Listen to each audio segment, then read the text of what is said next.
Zach, instead of you and I talking through, giving context about the podcast and talking through what we picked up, or me asking you questions, what if we let the listener take a listen to the podcast, and then we'll jump in at the end, and we can discuss some stuff that I gathered that I thought would be interesting to bounce back and forth. Yeah, hey, you know what? I do better when I am not the boss. So most of the time, Jessica's the boss, but right now, you are the boss. So yeah, that sounds good to me. Okay, sounds All good. right, sweet. All right. Well, then I guess we'll talk to you on the other side of this conversation with Zach and Jessica on the back patio, the Honeymoon All right. Coffee Company podcast. Sounds perfect.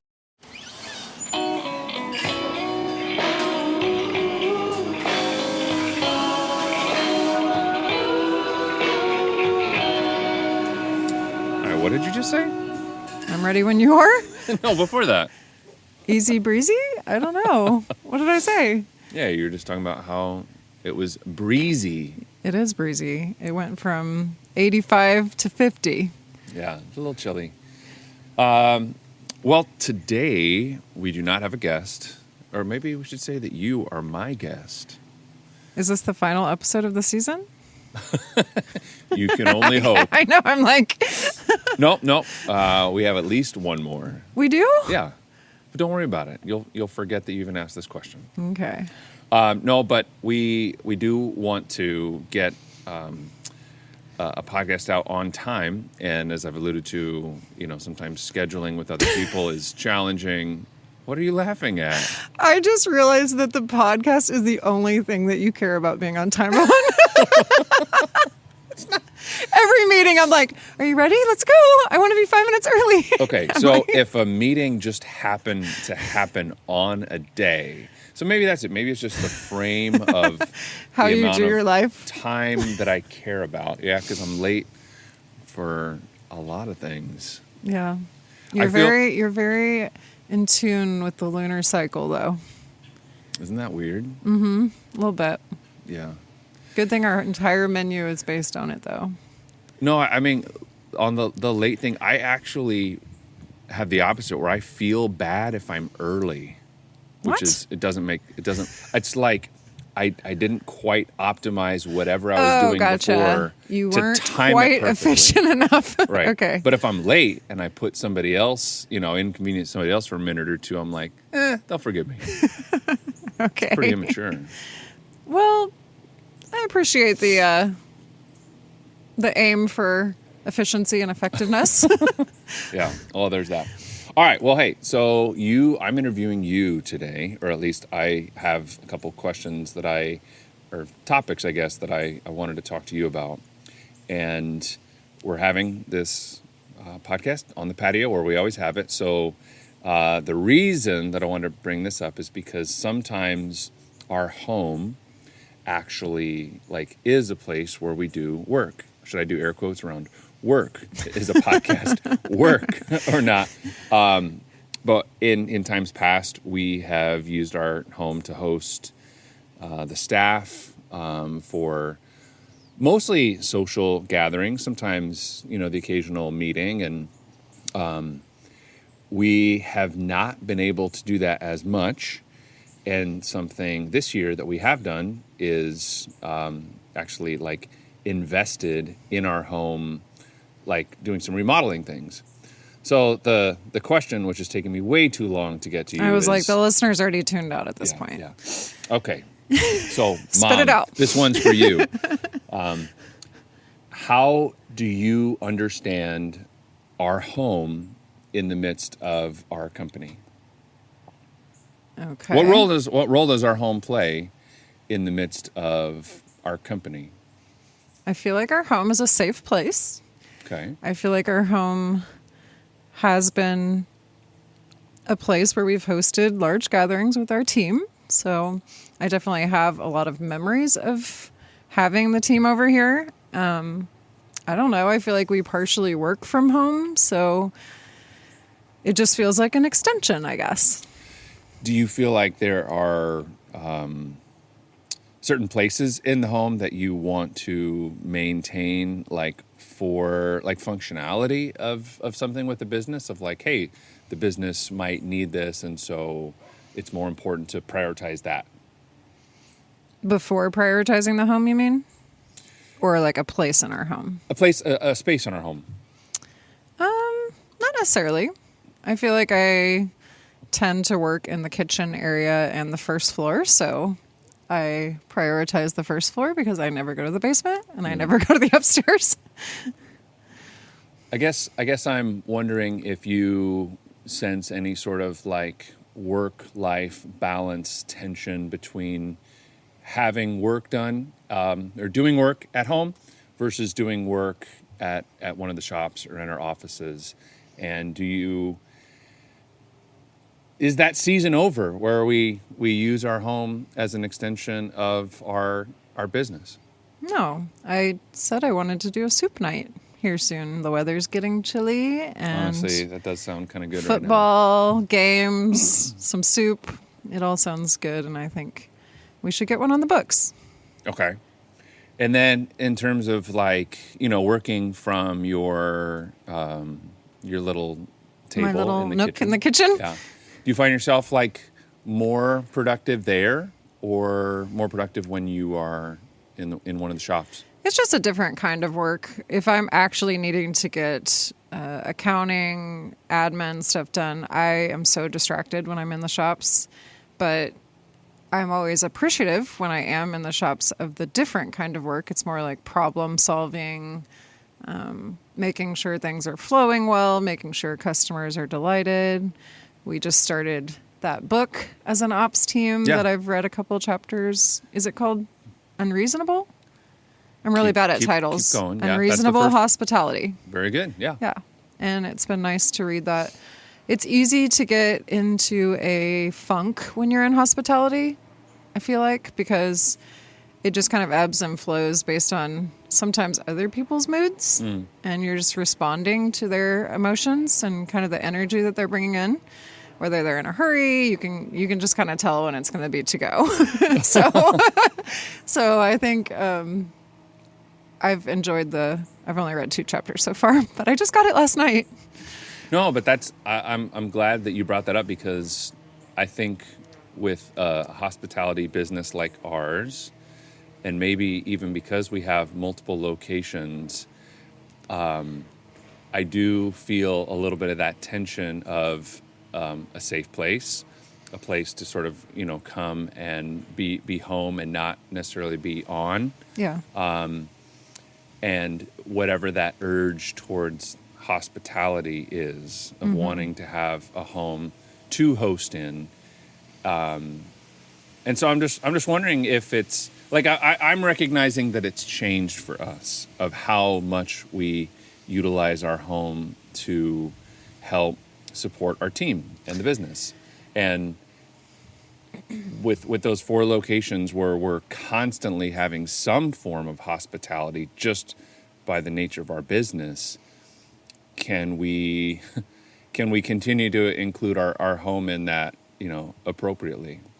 Or will it just be less? Maybe it's not black and white. Will it just have to be less? Yeah, I mean, I think the larger you are, obviously, the more division there is between, like, I work at the West Side, I work in Newburgh, and they don't necessarily all know each other in the same way. But I think anytime we do get together and the people that feel comfortable kind of branching out and getting out of their comfort zone a little bit are happy that they did. We have some employees that go to multiple locations to work, but I would say for the most part, 95% of them enjoy being in their store that they feel comfortable with. It's their people. Yeah, their people, their home, where they feel safe, their customers. And so, I don't know, I just think we've also been in a season of working a lot. And so for me, I know last year we were working physically with the construction project, but this year has been working on a lot of processes. And I feel myself, because I have been working every day, not taking days off, that at least when I'm at home working, it does feel a little more relaxed. Yeah. Well, I'm glad you brought up the team, because that's like the second part of what I wanted to ask you about is we have a larger team just in terms of numbers, and we also have a larger team of folks who are salaried and who sort of have the freedom and flexibility to put their energy towards, improving the shop at a similar, at least closer level to like the way that you and I sort of treat it. And without continuing to grow, our footprint and more locations or more revenue, like there's got to be a limit to that. How do you feel about team when I bring up that word? What comes to mind about team? It doesn't even have to be our team. I was like, I thought of sports. Yeah, that's what I'm asking. What immediately came to mind? Sports, because What sport? I think I thought of football, but I feel like it's because we use the analogy of our managers kind of being a quarterback, and so even though I didn't technically play football, I play it through my kids. So you metaphorically have played football by watching them? Is that how it works? Yeah, Okay. I would have been really good at it. I already know. I bet you would have actually. I think for me, I actually was thinking of like my daughter's volleyball team. Yeah, we have been watching a lot of volleyball as well. Yeah. So you and I both played volleyball as a varsity sport in high school. You at a much higher level than me. Got your scholarship there. Woot woot. But we have a love and appreciation for competitive volleyball, and we've got to watch my daughter play this year. She's never going to listen to this podcast, so we can speak freely. We actually said they might listen to this after we die. Okay, well we'll be dead, so They can't be mad at us. Yeah, Dad. Oh, please use more voices. You want more voices? I don't know if it's gonna. I don't think that's gonna happen.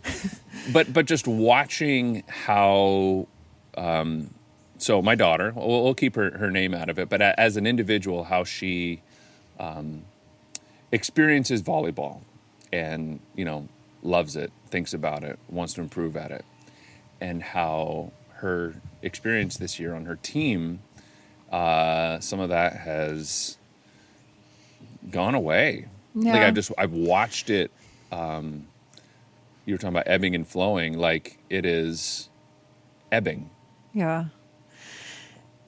And passions do that, and based on a team experience, they're not having the best record this year. And I mean, my son is also struggling with his football team. That's right.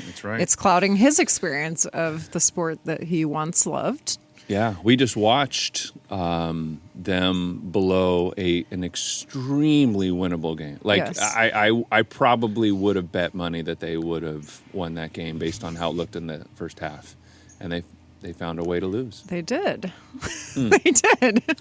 Well, and like that's good, because we're not just talking about sports. We're just not talking about performance and what an individual can do, but it's like the constraints that come from being in a team and the support that comes from being in a team have their seasonality and their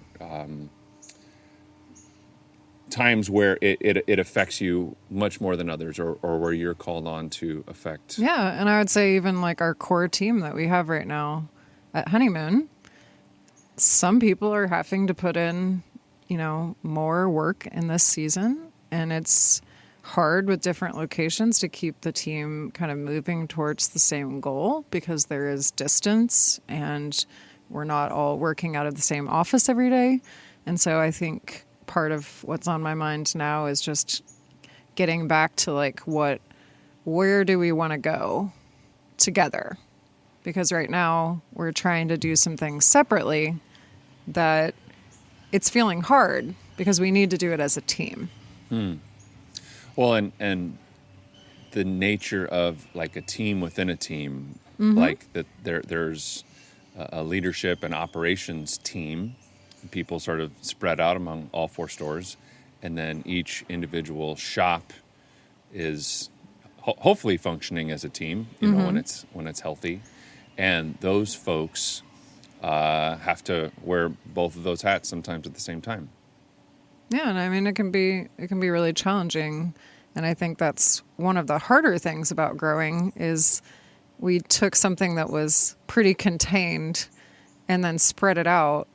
I mean, it's just like family. Like my sister lives in California, your brother lives in California. We are very far away from each other physically, which makes it harder to maintain that relationship.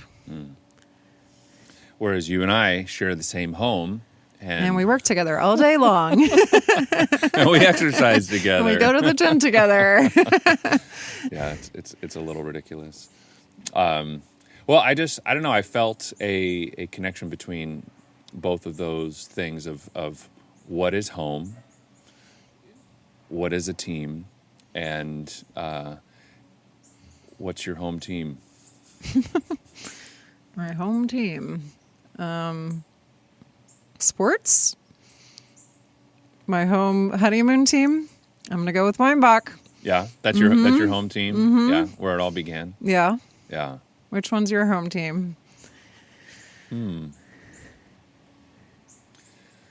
The fact that nothing's coming quickly makes me think. Honestly, I feel more home at the roastery at this point. Yeah. West Side. Yeah. West Side, Best Side. Maybe the West Side shop, but more just like the roastery as its own sort of little thing. And maybe because we've got customers like all over the country and getting to work with those partners is exciting for me. That feels like a little bit more of my team.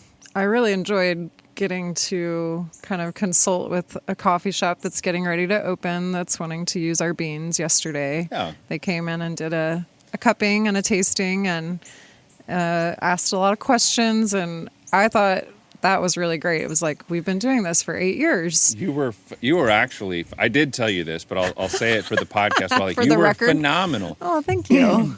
Who else did I like pulled somebody aside? And I was like, look how good she's doing. Like, she's just killing this. You sort of walk them through all the different elements of what, the roasting process might be like. Like, you just had so much knowledge at the tip of your fingers. It's like, oh, wow, we do know some things now. Oh, I know. That was the fun part. It was like, remember when we didn't know anything? Yeah. We weren't going to have drip coffee when we opened a coffee shop. Well, and the guy who installed our espresso machine thought we were absolute idiots. He wanted us to paint the walls red. Do you remember that? He was adamant that we paint the walls red because it makes people hungry. has shown that makes people hungry. And I remember just looking at him and saying, I hate red. Yeah. Sorry, I'm not going to paint the walls red. I do not regret that. I don't either. And I will say, like, people will tell you, and I gave them some tips yesterday of things that I was like, I don't particularly like that brand. Yeah. But, like, take it or leave it. You go with what you're passionate about. Yeah. Well, and I think we've talked about this sometimes, like, once we get to, like, 10 years, knock on wood, if we get to 10 years, I should say. I was going to say, I never take that for granted. Okay, right. When do we start becoming kind of blind to what needs to change, because we have been doing it so long that we can't even see. Oh, I don't know if I can get there. I feel like I always see the things that need to change. I just never hardly sounded proud. I never hardly see the things that are like running smoothly. My eye just picks up all the things that we could do better. And I'm saying, even though you do have that critical eye, that there are still things that we are both blind to. Yeah, we probably are. And that's nice when you have an outside person that feels safe enough to share that information with you. Sure, but even like the espresso machine, install guy, if you don't trust that person, or you don't trust the point that they're trying to make, you'd be like, oh, okay, yeah, that makes people hungrier. Great. That's not our highest priority. So right, that's not our highest goal. No, thank you. Well, yeah. I think you were good at that in the beginning, because I feel like because I was such a novice that I was like, oh, I need to look at what the professionals are saying. And you were like, they don't know Evansville. They don't know our area. They don't know our store layout. And so you were always pushing back on that. What makes them a professional? Who cares? Like, they're such a professional that they're not even doing it anymore. Go back and do your job. Like, you did talk to a consultant one time, though, who almost immediately went back into it to do it, and still consults on the side, because it's like, if you know this business so well, go do it. Yeah. Like, yeah. Well, and people are in different seasons of their life. Obviously, consulting is a lot more flexible than opening and running a store where you're tied to a brick and mortar and you have, staff that you've got to make sure you're ready for your guests and all of that. And I feel like if you're not in it, though, you're just not going to be Well, you're not going to be as sharp. Right. And you're not going to be up with the current trends for sure. Yeah. Huh. And things are always changing, and I'm not, taking anything for granted that what we have that's working now is going to work in 5 years. Yeah. But I always go back to, how are you making them feel? How are you making people feel? That's the hospitality part there. Yeah. And I think if you can do that well, then you're starting from a really strong foundation. So Unreasonable Hospitality is the book they're working on, and it may or may not have some significant influences. Well, he talked about that was like chapter 1. Well, we're sharing a book, so I haven't got to read it yet because you've been hogging I thought about reading it to you. Really? Yeah. Usually I'm the one that reads to you. But you slept a little later today, so it didn't happen. And I'm not patient, so I forged ahead. Yeah. Okay. Well, what was the point you're going to make? He said. Well, he chapter talked about hospitality really being at its core how you make people feel. Yeah. So. And that was just it. It was good because I feel like I didn't go to hospitality school, but I had somehow landed on the same thing that he's setting the premise of the book up for. Yeah. Well, home team. Any other thoughts that you that came to mind for you when you're thinking about either of those concepts? Well, we just talked about this year being a year that we focused on. We had let a lot of things go at our house when we were working on construction of different shops, and so just an update. We're finally getting our bathroom remodel done right now. Something you just said came alive for me because you were saying hospitality is about how you make people feel, and how you design spaces is very much about how it makes you feel. Yeah. Like I'm really excited about the design. I think it's going to look so good. So I am happy. But it's so I hear that as like so good, and then I'm like, for whom? Like, who's going to see it? For our guests. But us. I think for you, it's more of like, you will walk into a room and it just makes you feel good to have that mirror. Oh, I know. You were like, what's the things that make you happy? And I was like, it sounded kind of materialistic, but obviously I'm very happy with my kids and you and our family. But if you like pin me to like things, they tend to be like pieces of furniture that I really like, I found, and they're like just perfect. And they make me happy. That's why you loved it when I brought home that big couch from Costco, right? Oh. And we didn't get divorced. Side note, he brought a very ugly couch home from Costco. That you fall asleep on every night. It is somehow Form versus functional, function. but it is ugly. And I can't wait till the dog ruins it and I get to replace it. But it is my penance for the couch that I ordered and we never received. So I'm still paying that penance. Yeah, you can't get much less functional than a beautiful couch that you that paid never for shows and up. you never got. But they still company went send out of you business. brochures in the mail. Yeah. That just makes me angry every time. I still don't understand how you haven't been able to shake them loose. You're such a good sleuth on these things, but you haven't been able to I have make not this been able to company get pay. them. I know. Yeah. All right. Well, we're making our house a place that feels like home, and we'll keep building our team and hoping that they feel a connection to Honeymoon as their home as well. Cheers. Cheers.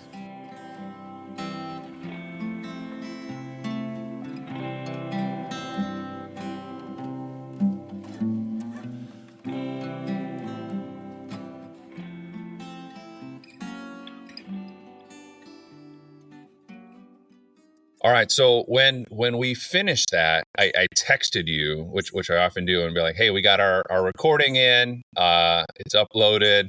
It's shared with you. I'm not sure how good it was. And I often will give that little caveat to you of like, man, I don't know if there was anything good in there. And then you'll be like, oh yeah, I like this, I like that, I like this. And Yeah. so I'm wondering now, and this time I was like, man, I don't know how good that was. However, I know that you work out of your house and you've got your studio and the space that you do work in Yeah. attached to and involved in the rest of your life, and you got young kids and you've got your wife and her family and friends and all that. Like those lines are probably getting blurred all the time. So I All the was time. actually thinking of you as we were going through some of it, of somebody who might be able to relate. So was I right, or how did you feel about the conversation about your home and how your home fits into your business? Oh yeah, and that so I can relate on multiple fronts. I can also relate on being late to everything because I am late to everything. Even I feel bad now. Like Chloe and I have been talking about this. Our son started preschool, and they don't have an exact tardy thing there, but if they did, he has been late quite a Mm. bit. And so we got to discuss what this looks like when it impacts other people, not just us. Can I tell you a fun little side note that I remember? There was a daycare that was trying to crack down on parents being late, and they would sort of bill them like by the minute. They would charge them every minute they Oh, were late, except it had the opposite effect, to where the parents were already paying for this childcare service, and it was actually more convenient for them to have the childcare be extended even longer.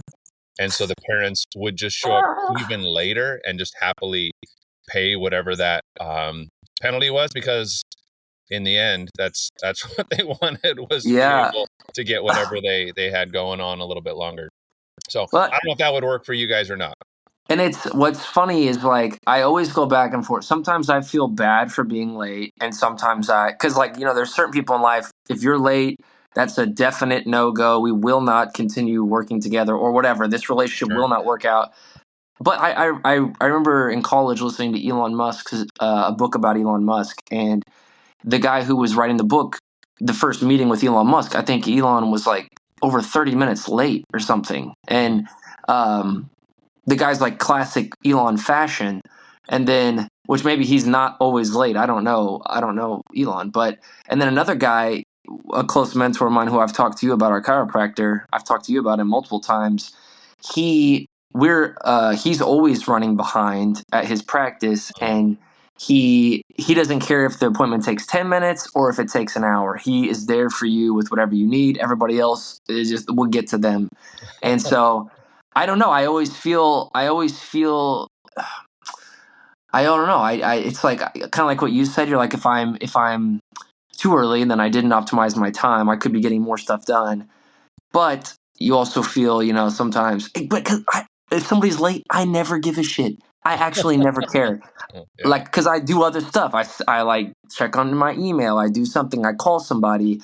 I look around for 10 minutes because I'm always stimulated. So it's like, let me Oh, yeah. just sit here. But anyway, Well, no, okay. it's a good point, because I think it is sort of a reflection of how you behave. I think tends to be based on what you expect from others in the same context. And so if you've got somebody who That's true. says like, hey, I am never late, they're talking about themselves, but they're really also talking about what they expect from others, and including you if you're the one that they're talking to at that time. That's absolutely true. But then there's folks that will immediately after judging you for being late, or at least being put off slightly, will then move to some sort of grace or forgiveness, because that's also a part of their values as well. They may Yeah. never feel like asking for that grace or forgiveness because they don't violate it, but they're quick to offer it, which is Yeah. probably the perfect character trait to have. Yeah, absolutely. And I think like we're cognizant of it, you and I being Yeah. late. Like we know, I'll text you, hey, running 10 minutes behind. Like I'm not an asshole about, or whatever. But and two. So I related on that front. I related on your home being a tool, a part of your business, a part of your company, a part of your home. Let's see, like the element of home that is your team, or that connects your team.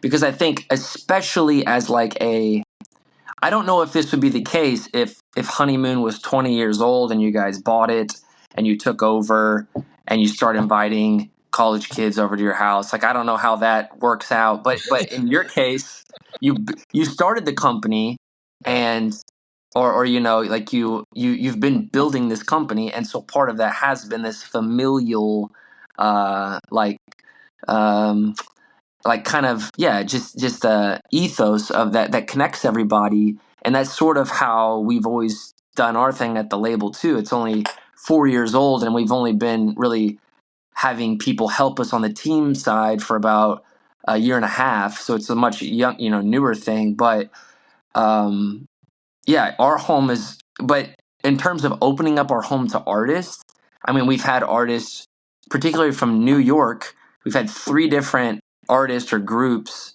come stay with us at different times over the last year. And for us, it's been a huge, and I think some people, by the way, like I have other mentors who are like, they see that as like, you don't want to do that. You don't want your clients, they would call them clients too, by the way, like Yeah. getting so close to you or coming into your home. But that's just not how we roll. Like we're very much, come stay with us, come hang with our kids, Yeah. come use our stuff, use the studio, meet our families. It creates this bond and this trust that when you're in the early days, it's not like we don't have a ton of money, we don't have a ton of resources. So, but we do have love and we do have our connection. We've got love. Yeah, like that's what we have. And like uh so I think that our home, especially in our case, obviously, I mean, this is the Honeymoon Coffee Company podcast, but Yeah. just Yeah. relating it back to us, I relate on that heavily. Our home is and I do work from home 90% of the time. But I will say the West Side Honeymoon in particular is kind of my office away from home. I go there several times a week. um Even Olivia last week said you should get some sort of discount or something. I'm like, I got a gift card right here. But I'm like, no, this is my, I pay what, $5 in rent Yeah. every day, which I'm totally cool with that The coffee exchange. tax or the coffee Yeah. rent. Yeah. To get the coffee, the internet, the atmosphere. Um but yeah, I think that the warmth of a home is reflected in the warmth of the business, or the perception of the business. And it, just as like Jessica talked about, which I had never heard of the book Unreasonable Hospitality, but it's kind of interesting to Oh me. yeah, you would love it. Yeah, you Yeah.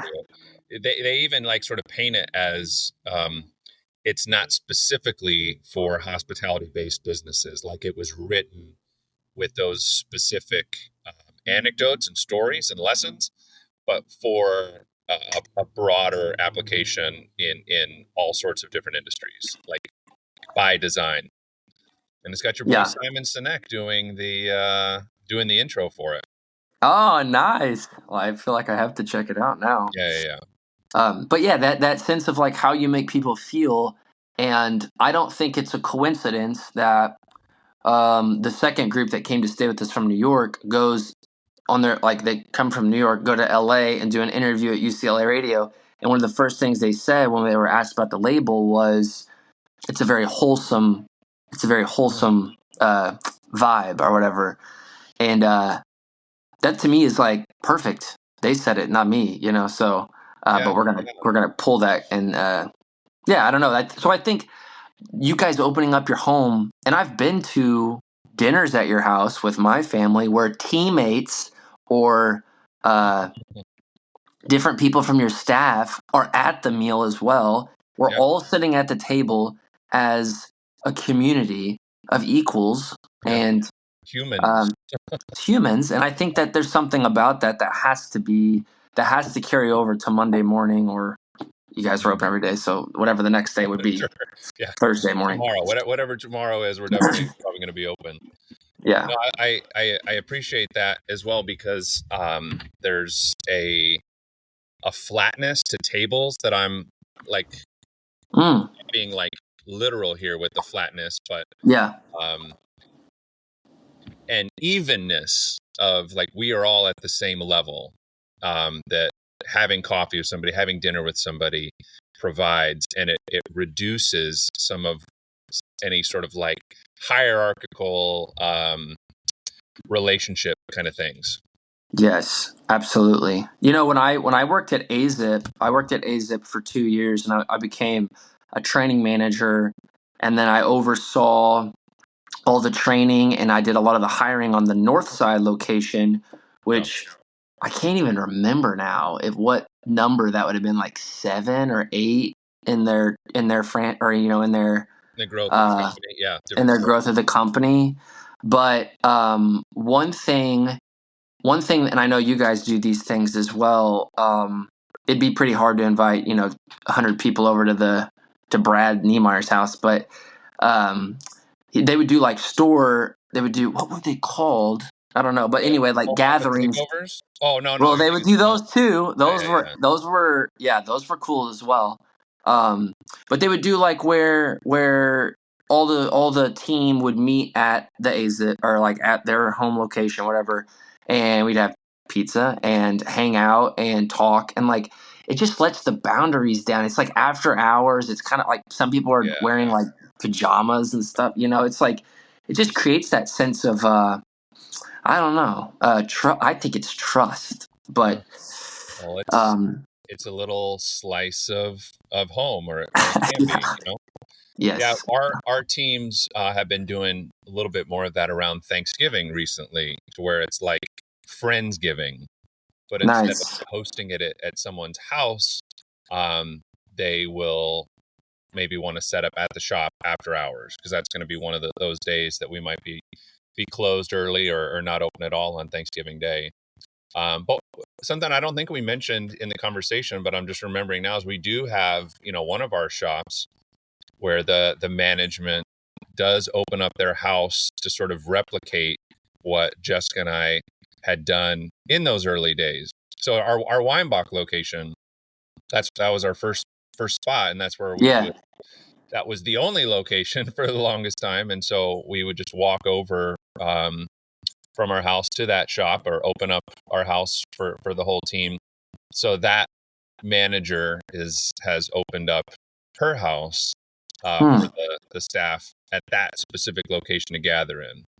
Yeah. And so it's like there are limits to how many people you can fit into a room, how many people you can fit around a table, and honestly, just how many people you can know really well. And that's what's been tough for me sometimes, is having so many employees to not be able to have that level of close connection anymore, or even be able to open up your house and know if you'll have 15 people show up or 50.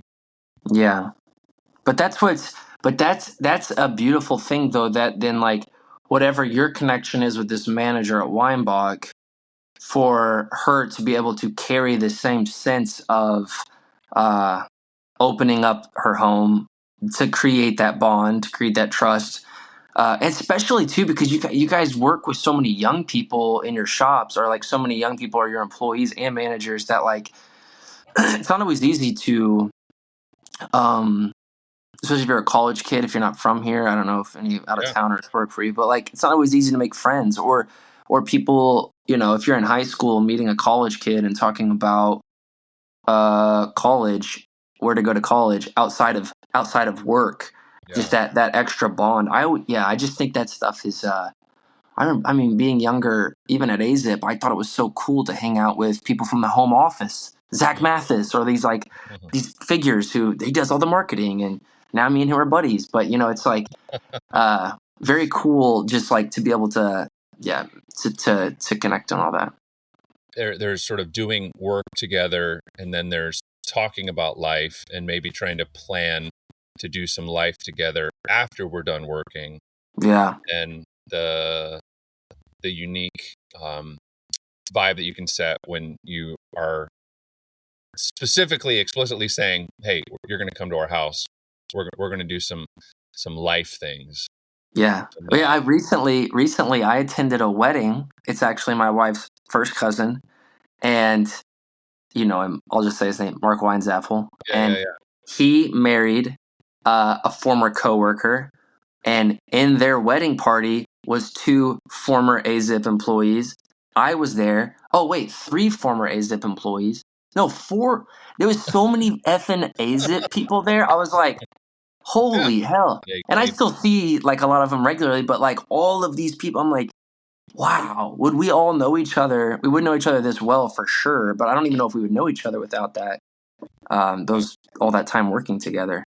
And I just like this sense of familiarity. I'm like, oh my gosh, how are you? I Or, mean, you at know, the base level, we're all still humans, and yeah, that is the strength so far of this book, is just like, instead of being tied up in what's a trend, what is the thing that humans have always valued and will still value into the future, that we can incorporate and build our service-based hospitality business around.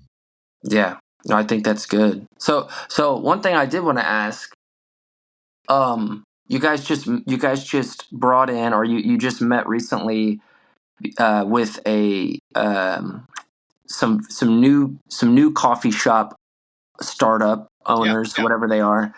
I was curious about this. So like when you are, I think I already know the answer, but like when you and Jessica are, you're are you 8 years in or almost 8 years in? Yeah, we're over 8 years now, so we're into our ninth year. Okay, into the ninth year of honeymoon. You've got multiple shops in this city. You distribute now coffee beans to other locations. You've got sort of that thing differentiates you a little bit. But when there's a new person coming in into the coffee space, they are a competitor. Do you feel threatened at all? Do you open up? Do you tell them? Do you give them advice? Do you tell them things? Do you Yeah, like tell them a little bit but not everything? Like how do you view a I fresh think person on the scene? I think we probably do split the difference in those situations, to where, depending on the geography of where, like, this was a coffee project that's going to take place in Owensboro, which is a little less than an hour away from here, and so it feels outside of our market, and so it made a little more sense to maybe open up the kimono, as Tim Ferriss likes to say, and sort of, we can share a little bit more about maybe what we would do. But I would say, probably, if there was someone like locally in our market that would be maybe more perceived as a direct competitor, I'd say we'd be more reserved about how much we would share. Maybe sharing some like more generic resources, like, hey, if your espresso machine breaks down, like, here's a great resource for a technician. Or, hey, Yeah. you know what, we get our cups printed from this company here, and they have great pricing, so we would encourage you, maybe to go there as well. And probably less about, hey, we tend to sell, X number of acai bowls, and we've decided that this is the appropriate price within our market, and here's that information, because then Yeah. they might be able to utilize that to uh, undercut, or like, there's some things that are probably inappropriate to share. I don't know if that's getting too granular in responding to your question, No, but that's good. on a more generic level of, do we want to see someone with an entrepreneurial itch succeed? The answer is yes. And to the extent that they can differentiate themselves within a market, that really is their work to do. Yeah. That's their creativity to explore. That's their um, lessons to learn through maybe some failures, even. But you don't get the failures unless you get out there, in the arena, and Yeah. find out. So there's sort of two sides of that. There's the anti competitive aspect of it, which is maybe just smart, even if it's not the kindest, most Christ-like way, to respond, perhaps.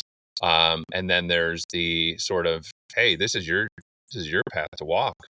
Yeah. Go walk it. Go Yeah. make these choices. We're not going to be able to walk that path for you. Yeah. That's good. Because I just feel like I had somebody tell me this the other day. It was talking about like our partners that we use now within our label is like, you don't need to share all of those different partners' names to the different people that are inquiring about our services, because he's like, how long have you been doing this? I'm like, I don't know, 10 years, 12 years. How long did it take you to find those partners? About 10 years. Like, as in like good, trustworthy people who can do this job well. For us, it's taken that long. And he's like, it's kind of your value. Like, you have that built within your network now. That's your system, and it's part of your work and part of what you offer people. So and it may work well for you and not them. Exactly. There's nuances to how your dynamic is and how your team functions and how you and those people get along or don't. Absolutely. Well, I do think that it makes total sense that the Weinbach location is Jessica's home base, our home team. She identifies that, and that the roastery has become, or the West Side has become, and I think like that too. I was thinking about this as you were saying that, not only the roastery, but the I have such a vivid image of so many days last year driving past or walking past or running past or meeting you there at the West Side location, where you're there, you're working on something, and Jessica was there a lot of times too, but you were there with a contractor, or you're there doing this or that. And I think that's yes, or just like you're outside building a railing. And so, and I think because I was connected, that's kind of when I started coming around more, and it made total sense that these are your home team identified places, Yeah. So, well, I was those are my hopes that the conversation would get your wheels turning a little bit and have you reflect on some things, and I'm hopeful that the listeners got something out of it as well. heck yeah. Awesome. Well, yeah, only a couple more episodes to round out the season, maybe one or two, and then but you guys, is it you and Ethan have a trip coming up, or is it just you hear that helicopter? It's coming to pick me up right now. Nice. Yeah, actually, Jessica and myself and Ethan and his wife Samantha are all going to Colombia, and we have a new coffee partnership down there with a farmer. I mean, you say farmer and maybe a certain image comes to mind. I mean, it is a robust, impressive system of coffee farming and picking and processing and shipping. And they are going to give us an incredible tour of the city and everything that goes into getting those beans from the plants ultimately into some sort of shipping container, and then off to us where we kind of finish the job. And with it being honeymoon and the love and marriage component of our business, and having this young couple that's so tied in with our business, it made sense to invite them to join us as well. So I think we'll have them. Awesome. We'll interview them on the other side of that trip for next month's podcast. I think that's great. I saw the post recently on Evansville Coffee Company's Instagram, and yeah, I think it's a great thing. I think going there specifically, going to the place, meeting the people, it just connects. It connects more of the brand. It connects more of the whole. Paints the whole picture. So I'm super excited for you guys. We've never actually been to a coffee farm before, so this will be a first for all of us. It's awesome. Okay, sweet. Well, we will get this podcast wrapped up and shipped out. All right. Cheers. All right. Cheers. Well, that's it. Thank you for listening to the show this week. The Honeymoon Coffee Company podcast is produced in partnership with the Nectar Podcast Network, with music by Sam Cuban and podcast production by me, Wesley Luttrell. We hope you enjoyed the show, and we'll be back again soon.